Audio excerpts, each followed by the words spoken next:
আসসালামু আলাইকুম everyone, welcome back to my channel Lutfa village cooking. রমজানের অনেক অনেক শুভেচ্ছা জানিয়ে আজকের ভিডিওটা আমি শুরু করছি। তো আজ তৈরি করে দেখাবো সিদ্ধ আলুর পেঁয়াজু বা সিদ্ধ আলুর পাকোড়াও বলা যেতে পারে।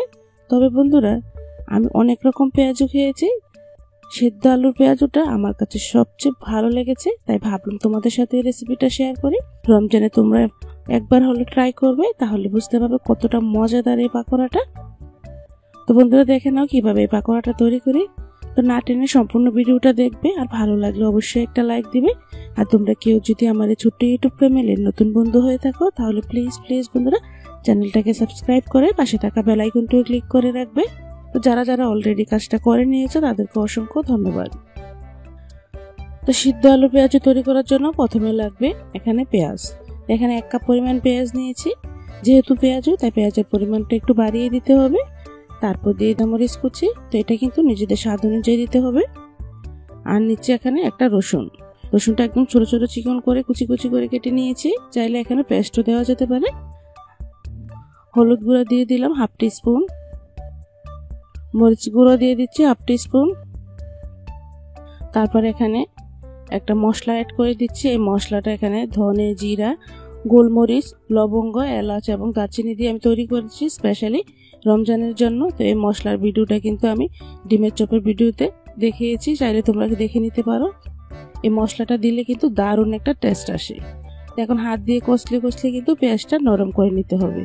তো পেঁয়াজটা যখন নরম হয়ে যাবে, তারপর এখানে নিচ্ছি আমি সেদ্ধ আলু। তো এখানে আমি মিডিয়াম সাইজের 4টা সেদ্ধ আলু নিয়েছি। আলুটা কিন্তু সিদ্ধ করে একদম ভালো করে ঠান্ডা করে নিতে হবে।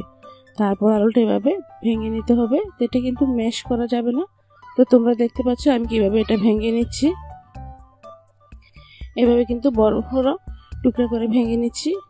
তো এটা একদম ম্যাশ করা যাবে না, তাই অবশ্যই এখানে কিন্তু সেদ্ধ আলুটা কিন্তু ঠান্ডা করে নিলেই কিন্তু খুব ভালো হয়।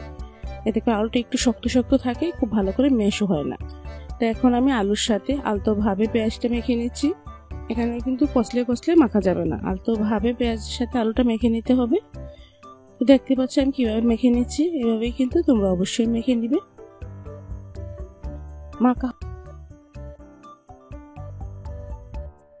মাখা হয়ে গেছে। এখানে অ্যাড করে দিয়েছি 1/4 কাপ বেসন। তো এটা কিন্তু হোমমেড বেসন।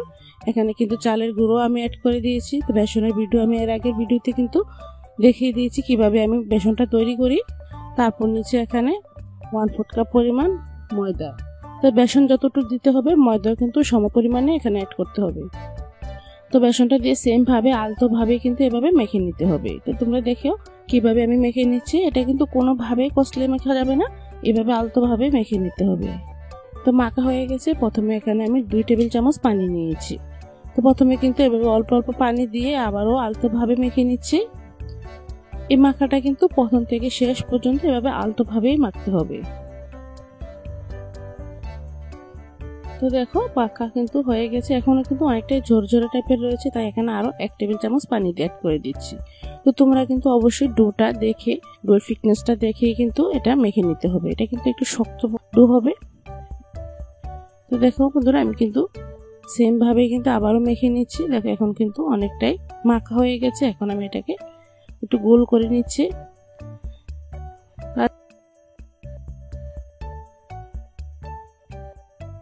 চুলায় কিন্তু আগে থেকে আমি তেলটা বসিয়ে দিয়েছি। তেলটা যখন মিডিয়াম আছে গরম হয়ে গেছে, এখন আমি একে একে পেঁয়াজগুলো দিয়ে দিচ্ছি। একদম ছোট ছোট করে দিচ্ছি। আর এই পেঁয়াজগুলো কিন্তু একদম গোল গোল করে দেওয়ার প্রয়োজন নেই।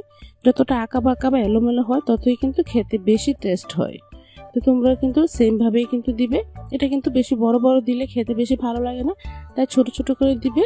আর একটু এলোমেলো ভাবে দেবে, তাহলে খুবই ক্রিস্পি হবে, খুব সুন্দরভাবে কিন্তু কুক হবে। এখন আমি মিডিয়াম ফ্লেমে এটাকে একটু ভেজে নেব।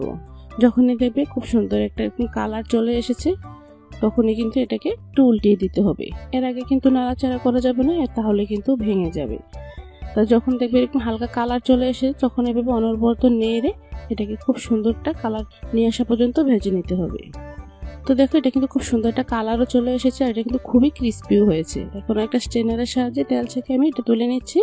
তো প্রথম স্টেপে কিন্তু আমি ভেজে নিয়েছি, প্রথম স্টেপে যেগুলো দিয়েছি।